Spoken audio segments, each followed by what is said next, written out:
We're back. It's been 2 weeks?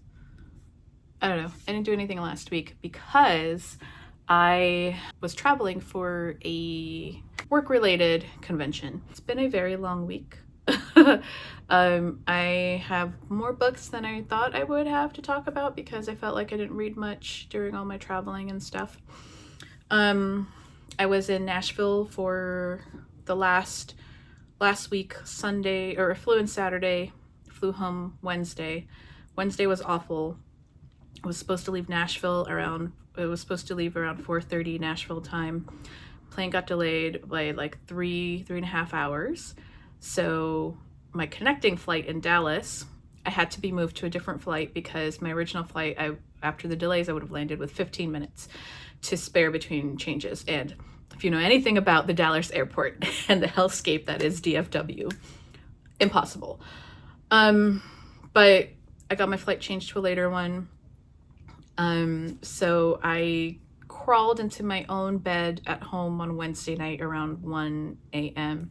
Didn't sleep until about 1:30 or 2, and I had work the next morning. So it's been a long week. It's been a very long week. I did have fun in Nashville.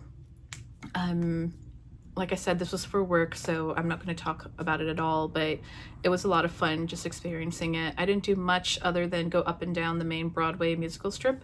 I'm not a country person whatsoever, but I have experienced enough honky tonks to last me a lifetime. I am happy I have the experience. I'm so grateful that I could go and do this, as part of my work.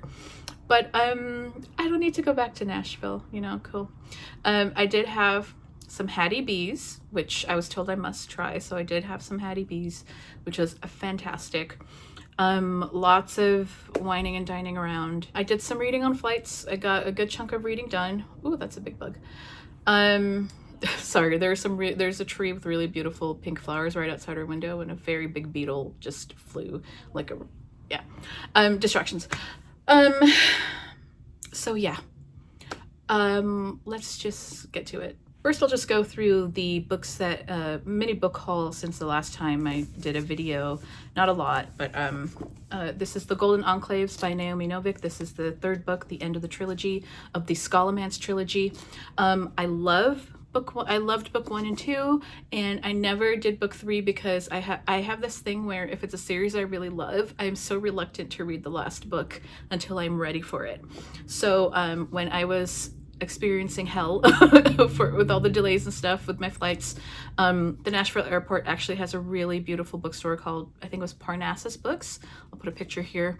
It was a shocking amount of selection for being an airport bookstore, but I figured I was feeling like shit. I was tired, I was exhausted, my stress levels were finally coming down after I figured out my flight situation, and I thought I was ready.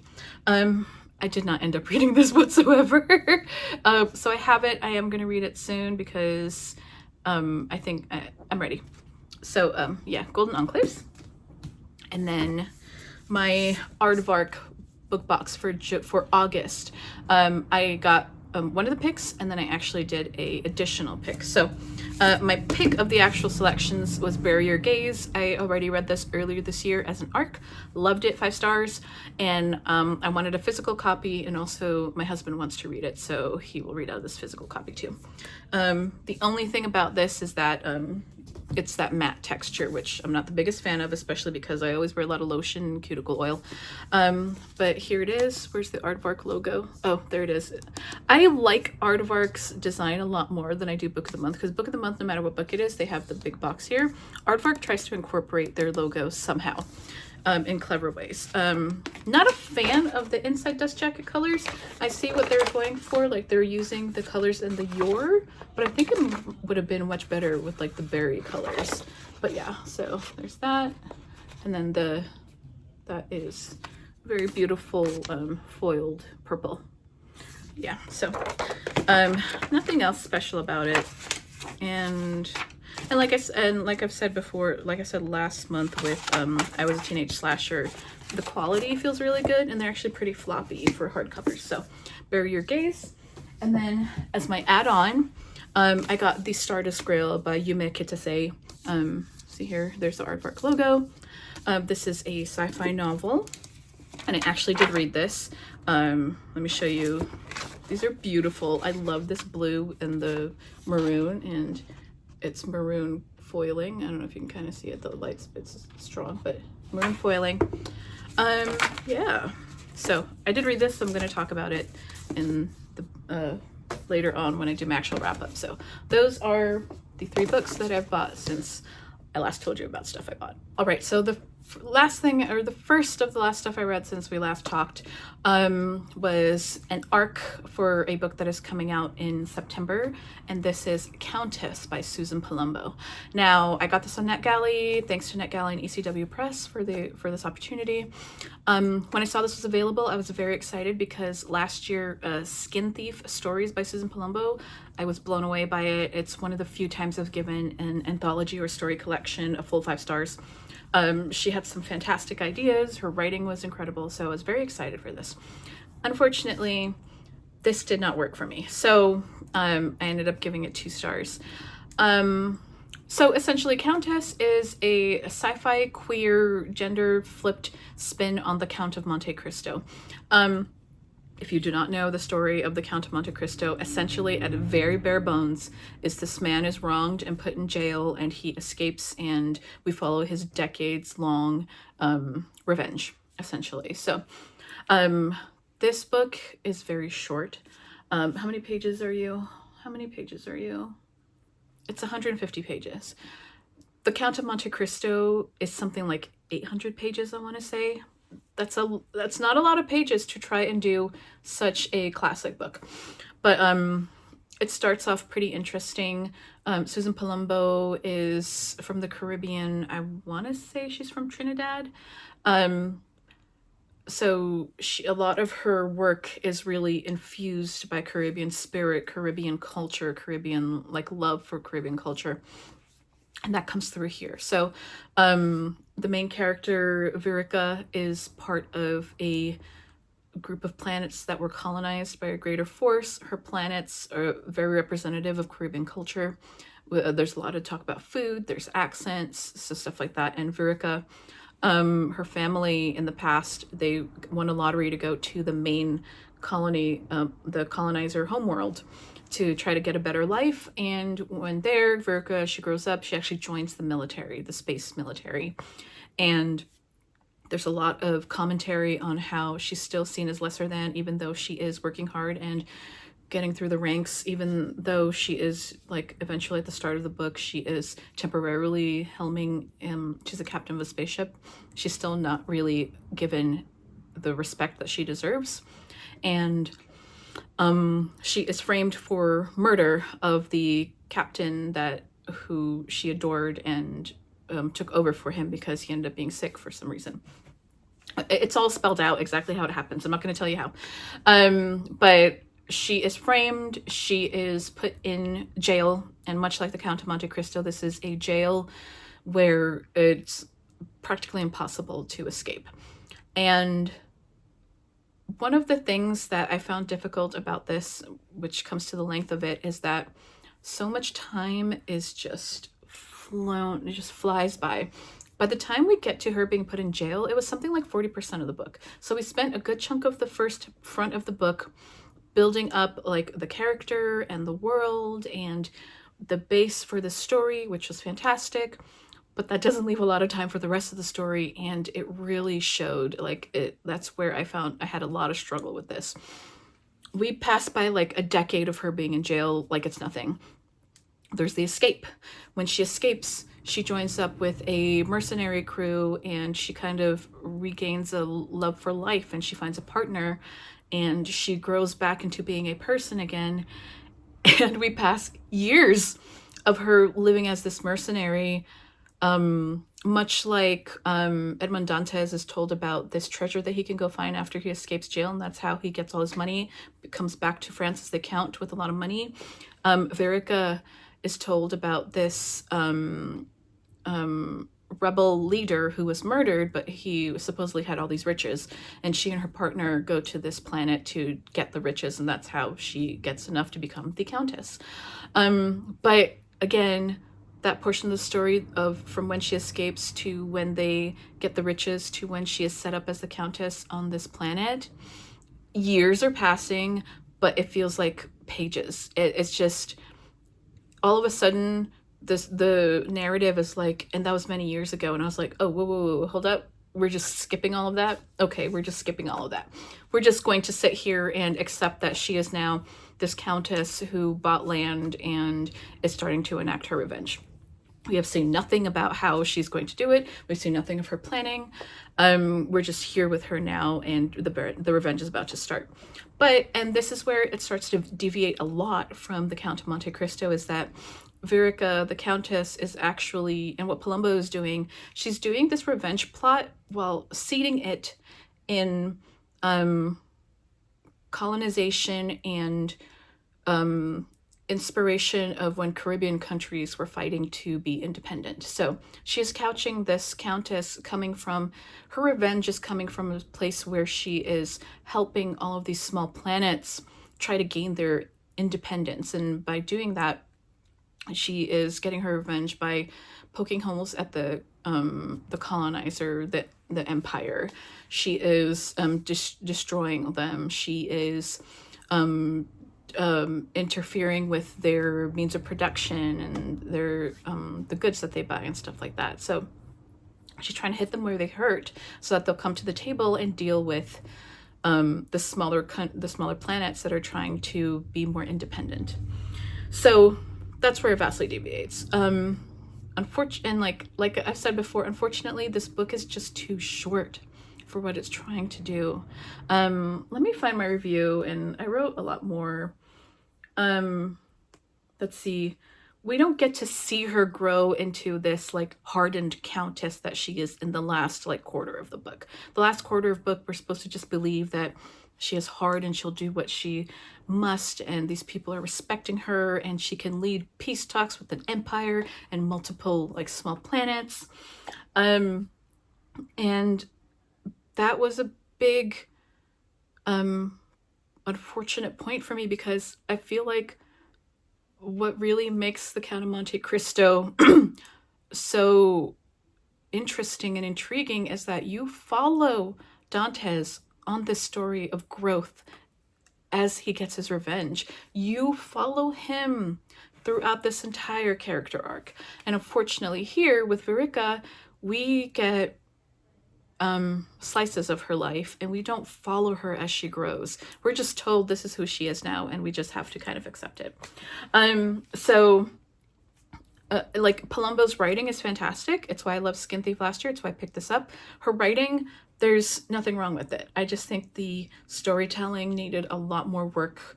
But like her writing, the world building, she really creates a sense of world and food and color and smells and clothing. Like a lot of the world building, the love for Caribbean cultures is all here.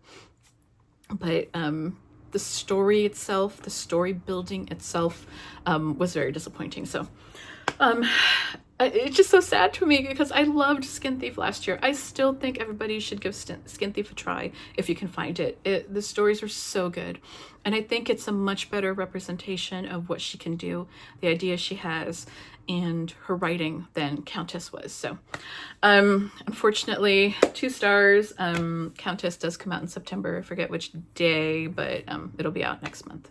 Next is Very Complicated. It is for 4.5 stars, but that is A Study in Drowning by Ava Reid.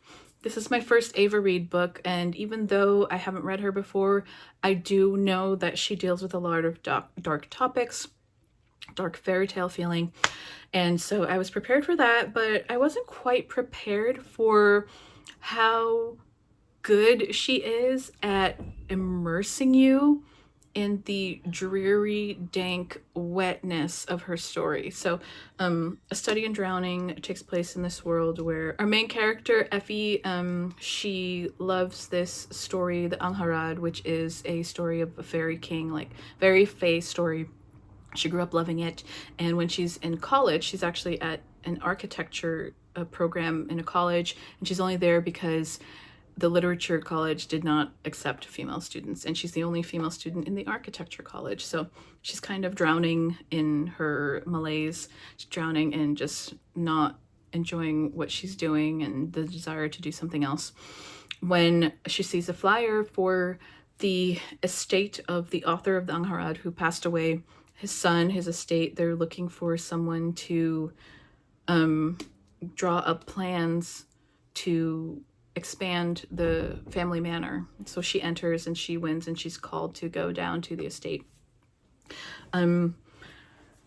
Also going is this boy Preston, who is going to, he is part of the literature college, and she finds out he's going there to try to figure, his thesis essentially is that the Angharad wasn't really written by the author. So they clash a lot, but it becomes a romance between the two of them. Effie, I think this story is, I do not have any struggles with mental illness, so I can't speak to the truth of this or the accuracy of the representation, but I feel like this does a really good job of showing Effie's depression in a way where the entire story really puts you in it. A Study in Drowning, this is a very wet book. This is a very damp, mildewy, moldy, wet book, but it's beautiful. It's moldy and mildewy in a fairy tale way, where like it feels like a fairy tale, a folk tale. Effie is like obsessed with the fairy king. She may be seeing things, she may not. Then she and Preston are unraveling the story of whether the author did write the Angharad. And lots of other stuff happens, but I will leave that to you to read and discover yourself. Now, the complicated part. The writing, incredible. Ava Reid is a master writer and a great storyteller. Now, because of that, and because of how immersed I was in this book, this was not the most pleasant reading experience. I did not want to be in this book, even though I couldn't stop reading it. And knowing what else Ava Reid has written about, like Juniper and Thorn, the other one, The Woodsman, whatever that book is called, knowing what those books are about, I don't know that I want to be so immersed in those characters' heads and those worlds. So this was fantastic. Am I ever going to read another Ava Reid book? Probably not. But I would recommend this. Really great YA, dark fairy folktale romance. So I recommend it. Just be prepared for being really really immersed in a very kind of dreary, depressing world, essentially. But yeah.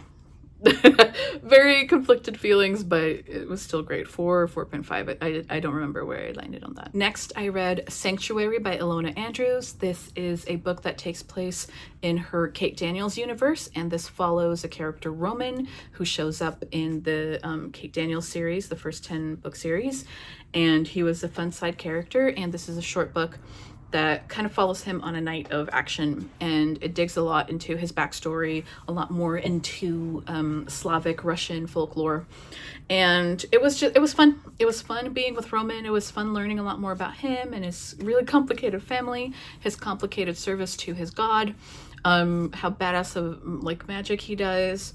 Now, I do think that the actual antagonistic part of the story that kicks off the story really fizzled out by the end, because we kind of leave that antagonistic story. It just kind of ends with no real wrap up, because we do more of like the exploring the god part and exploring Roman as a character. So I do like the extra, like seeing Roman, who he is, learning a lot more about him. I just wish the actual storyline that really was the through line for the first half of the story ended with a little more, I don't know, just something. It just kind of ended and we kind of forgot about it, and then we go on to the rest of the story. So, but it was very short. I don't know, it's something like 100 pages. It's a novella. If you like the Kate Daniels universe, if you like Ilona Andrews, read this. It doesn't disappoint. I gave it 4 stars. Next, I read, what is this called? Everyone Who Can Forgive Me Is Dead. And the only reason I picked this up is because I drove to a meetup with my family to an escape room, and it was about an hour drive there, an hour drive back, so I wanted something to listen to. And so I was just scrolling through Libby, and I found this. The title caught my eye. I gave this 1.5 stars, and the only reason it's not 1 star is because I reserved my 1 stars for I hated it, and I gave the 0.5 because this was compelling enough that I wanted to find out what actually happened. But I think I said on Goodreads that this book is held together with spit and a prayer and just falls apart like a cheap house of cards at the end. This is a story of this woman who is a magazine editor, and she's a survivor of this massacre when she was in college called Silent Christmas, something like that. It happened on Christmas Eve. A bunch of her classmates died, and I think the story kicks off with the sister of her best friend, who was part of that, wanting to make a movie about it. And the main character, she is not about it. She is incredibly traumatized. She is in therapy, she is medicated, but she has panic attacks, she dissociates. And like I said with the previous book, I do not have mental illnesses myself. I don't deal with mental illness, with trauma and stuff like that, so I can't speak to the actual representation of this. But every single, because the book is from the point of view of the main character, we are in her and with her every time she has a panic attack, every time she is triggered by something. We are with her the whole entire time, and it gets to be a point where like the author is not doing anything to explain why this character would not have really truly done more for herself. We don't really explore the ways in which she may be avoiding deeper treatment. We don't really get a good explanation for that, nor do we get any good explanation for why her therapist is actual crap. I'm sorry, her therapist was terrible. Because the reason that we're getting flashbacks, so obviously we're getting flashbacks to the lead up to the massacre, and the reason is that the main character, she doesn't remember like a small part of the night, so she thinks she did something bad, and she wants to go back and try to remember what happened before this movie comes out so she can kind of defend herself and figure out, like, have a better chance of figuring out like what's coming at her. And so her therapist slowly has her recount what the events coming up to the days, and the character just gets more and more desperate and like more and more wants like emergency meetings. And every time the therapist is like, I think we need to slow down, she's like, no, I need to do it now, I need to know this, let's do this. And she just starts telling the story, and the therapist just lets her, and the therapist like has no control, no power whatsoever. Much like many other thrillers where I hate this trope. Yes, she is medicated because she's in therapy and has a psychiatrist. She's also drinking a lot, so she self-medicates on top of it, which I very much dislike as a character trait in thrillers like this. The reveal of what actually happened, the reveal of like it's not a plot twist because you know that something happened. It was not satisfying. Like, it was not satisfying whatsoever. Something happens 50% of the way through. We're given a reveal of something that you feel like is going to be a big deal, but it's not. And then the reveal of what actually happened is just kind of like, oh, okay, that happened. And then we move on. We have an epilogue, and nothing happened with the characters. Absolutely nothing. She's maybe feeling a little better because she got a dog and she is living a bit of a happier life and blah, blah, blah. And I'm just like, what happened? Like, so y'all found out some of this stuff, and the whole point of this story was just for this character to find out what actually happened that night, and that's it. Like, bro, what? So yeah, it just falls apart. All the characters are stupid. The main character, I just very much disliked her. And why do so many of these thrillers have this trope of the main character being a powerful editing magazine editor, and she is about to marry a billionaire, and she doesn't really like fit in with the rich life, but she tries, and she has to like be the perfect rich person for her future husband, and she self-medicates, and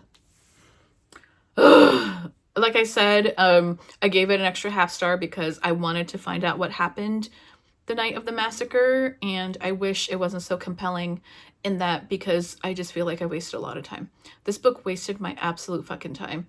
I think I got to about 60% on audio, and I was like, okay, I want to know what happened, but I can't stand this anymore. So thankfully it's on Kindle Unlimited. So I got the ebook and I just skimmed to find out what happened. Yeah. Ugh. Now that I'm thinking about it, maybe I should just give it a 1 star, because the more I think about it, the more I hate it. And just bleh. Do not recommend. Do not read this book. It's a waste of your time. Caveat, I'm still exhausted from this last week. So I'm trying my best to review these books, but the next 2 I didn't even do Goodreads reviews for, so I'm just going on vibes. Next is The Stardust Grail by Yume Kitasei.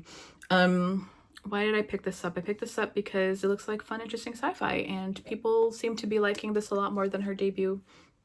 So I was like, okay, I'll do this one first and then go back to her debut if I like her writing. I like her writing. I am going to go back to her debut, which is, I think, The Deep Sky, which is more of a mystery thriller in space. This is kind of like a adventure, Indiana Jones-ish adventure. So our main character is named Maya. Maya used to be a thief, sort of like Indiana Jones. So her best friend is a alien called, what are they called? Oh, bookmark just fell out. I don't remember. Her best friend is an alien, and this alien is part of a race of aliens that created essentially what are basically wormholes that opened up the universe to humans and other races. And so nodes, they call them nodes in this. So humanity expanded out to the stars, colonized other planets because of these nodes, and Maya is from another planet. This is a map, space map of all the nodes. This is really cool. I don't really want to explain it because it's hard to explain, but the way it's laid out with numbers and stuff, once my mind could wrap around exactly what this was doing in terms of the map, was really cool. So Maya, okay, so Maya's best friend is an tentacle-ish alien called Uncle, and they for like 10 years were together going around stealing stuff. A lot of it was stuff that Maya kind of did where she stole it and gave it back to the alien race they belonged to, a lot of stuff like that. And Uncle's race of aliens, they have forgotten a lot of stuff. They brought this disease, this plague that affects humans and other alien races. So Maya had it when she was younger, and now that she's older, that kind of allows her to sort of have a very minor mental link to Uncle and the race, and kind of like a bit of precognition, stuff like that. And because of a past war with a different race, a lot of Uncle's people were murdered, and they have like a sort of like hive mind sentience, and because they lost so many people, they lost a lot of their knowledge, and part of that knowledge was how to reproduce. And so they're looking for the Stardust Grail, which they believe is something that will allow them to reproduce, and Uncle really, really wants children. So once Maya quits and goes to Earth, not back to Earth, she's not from Earth, she goes to Earth, she goes to Princeton and she's working on her master's, and something happens where she finds a clue that may take her to the Stardust Grail, and other stuff happens, but essentially she and Uncle link up again and try to track down the Stardust Grail, but there are others looking for it. Uncle has also hired 2 other people who become part of their crew, and they go basically on adventures to try to track down the Stardust Grail. This was fun. It was fun.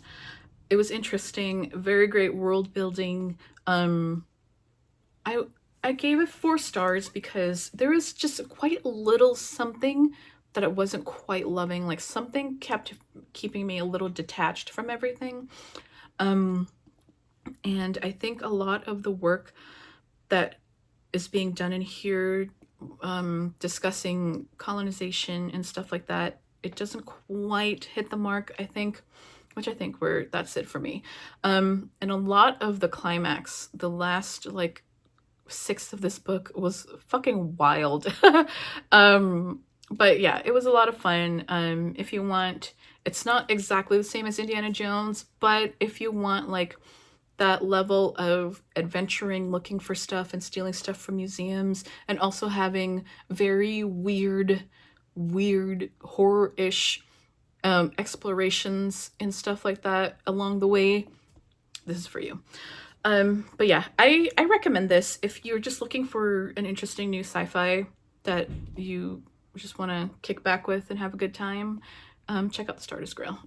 Yeah, 4 stars. The last thing I read, and I read this entirely on my trip, so on planes, very briefly in the hotel, was The Mercy of Gods by James S.A. Corey. Now, I love The Expanse so much.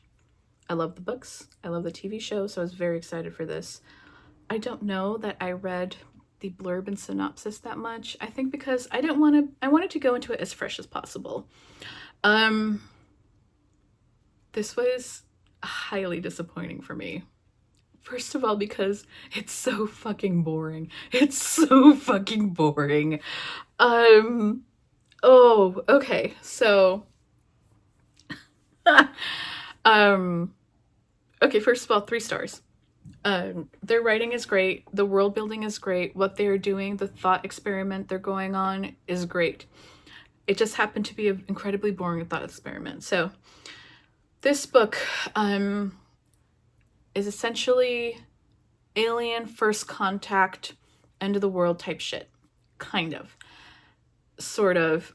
And other stuff. So we follow a cast of characters, a group of characters, and that was one of my main problems too. There's too many characters to follow on this planet where they are human, but they don't actually know how they got there.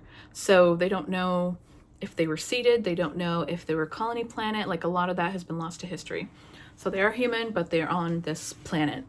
And we follow a group of scholars. And a lot of them, there's like this group of scholars who they're leading like one of the most important like scientific discoveries on the planet.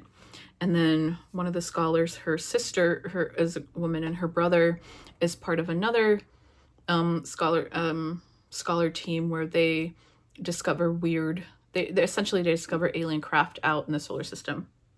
And these aliens are they are a massive antagonistic force that that basically imposes their will on every single planet, culture, alien race that they come across. You must be useful to them or you will be destroyed. And we kick off the whole thing with these aliens coming to the planet and basically obliterating. They kill off 1/8 of the entire population, and then we follow our main cast of characters as they are taken off planet and essentially jailed and taken to the alien homeworld. A major chunk of this book takes place with them all locked up in the alien ship in holding. They're very depressed. Lots of like just depressing stuff is going on. And then they are brought to the alien homeworld and they're told, you were doing this. Do this work and prove yourself to be useful. So they are brought to an alien world. They're dealing with the trauma of everything that happened to them, losing their planet, losing their loved ones, the trauma of the weeks that they spent in this holding pen in transit, the trauma of coming to an alien world and seeing so many other alien races that have also been subjugated and brought to the planet to work for the main alien overlords. And they have to do research. And a lot of the book is then them figuring out how to deal with this new life as they do research and the research that they're doing. And it was fucking boring. I'm sorry. Like, and then one of the main characters, his name was like, it was Danny, but it wasn't Danny. It was like a Welsh or Irish version of Danny. What is it? Dafydd. Like David, but Dafydd. D-A-F-Y-D. So like a Welsh version of David. So Dafydd. He is essentially set up as, and we learned this very early on. This is not a spoiler, not too much of a spoiler, but we learned very early on that he's eventually going to be the downfall of the main alien overlord. So we follow his journey and his growth that leads him to maybe starting his journey on becoming that character. But there are too many characters. I didn't really feel like a lot of the trauma exploration and stuff like that. I didn't care. There are too many characters that I felt so separated from. I just didn't care. It was boring. They were doing a lot of scientific research. It was boring. Dafydd is doing his best to try to understand the aliens. It was boring. Stuff happens. People get killed. It was boring. So yeah, highly disappointing. I don't know what else to say. Like, I was so excited for this. I was so excited for this. There's a lot, like, one plus I can say for this is that unlike The Expanse, where aliens were kind of like in the past and very off to the side and off screen, the aliens are very much a huge part of this. They are very alien. They do not think on the same levels that humans do. So James S.A. Corey are very good at really showing how different from humans alien life can be. But other than that, hugely disappointing. Like, I really don't know what else to say. I wanted to like this so much, but 3 stars. I don't know that I might continue on with the second book. I might check it out from the library and see where it goes, but no. Yeah. I will talk about what I'm currently reading because when I was on my first flight back home, the guy next to me was reading a big old chunky mass market paperback. When I glanced over, it was The Way of Kings by Brandon Sanderson. And he had maybe like that much left. So he was like just starting the Sanderlanche slide. And we talked about it a little bit and I told him I'm actually in the middle of the second book, Words of Radiance. So he said he was enjoying it. So that inspired me to actually go back to Words of Radiance. And I got a lot of Words of Radiance read on my plane rides home. So the reason I've been pausing so much is that these books are long and I don't necessarily feel like they need to be as long as they are. But it's really, seeing that guy reading The Way of Kings reminded me just how much payoff there is at the end of the book, the Sanderlanche, for all of the lengthy character and plot buildup that we're doing. So I picked it back up. I just started powering through it. Again, like, I think what really stopped me in my tracks was the plot line that Shalyn is on is personally, I hate that plot. I hate that plot. I hate that type of trope, that type of plot where she's essentially pretending to be what she's not because she's just kind of fallen into this role that she's doing and she has to keep lying and figuring things out as she goes on. And I personally, on a very personal level, just don't like reading plot like that. I really hate that. So it's very difficult reading Shalyn's sections, and not because I don't like her as a character. I like her as a character. I have seen people complain about her. I don't understand why. But the plot that she is on, the road that she is on, I don't like it. So it makes reading her difficult. But everything else, yeah, it's slow going. It feels a bit like a slog, but I have to remind myself there is going to be payoff. I did get past a couple of the interstitials where we're introduced to Lift, the young character, and Um, I don't think I have ever been more annoyed by a character than I was with Lift. Oh, I hated her. And apparently she has her own novella, and probably, considering the interstitial I just read, is going to play a big part in future books. I hope she gets better. Please tell me she gets better. Anyways, so where am I? I don't really know how much I can say about where I am, because I'm like 65% through and I don't know what's spoilers and what's not, or if people would care if I say where I am. So I'm making my way through it. I'm ready for the Sanderlanche to hit me. So yeah, made really good progress in The Way of Kings. So I think it was something like 35% to 65%, which, considering how big these books are, that's a lot. Yeah, not really reading anything else because like I said, I'm exhausted. My brain is done. So not reading anything else. Don't really have plans to read anything else. I'm just pure mood reading at this point. Let me know what you have been reading. Let me know what you think about any of the books I've read. Let me know if Lift gets better in in Stormlight Archive, or if I have to like brace myself.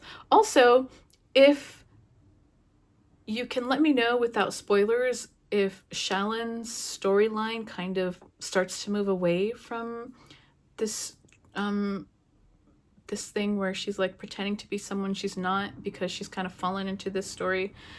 If it evolves past that, please tell me. I'm pretty sure it will, considering where the story is going. But yeah. Not much else to say. Thanks for watching, as always, and I will see you later. Bye.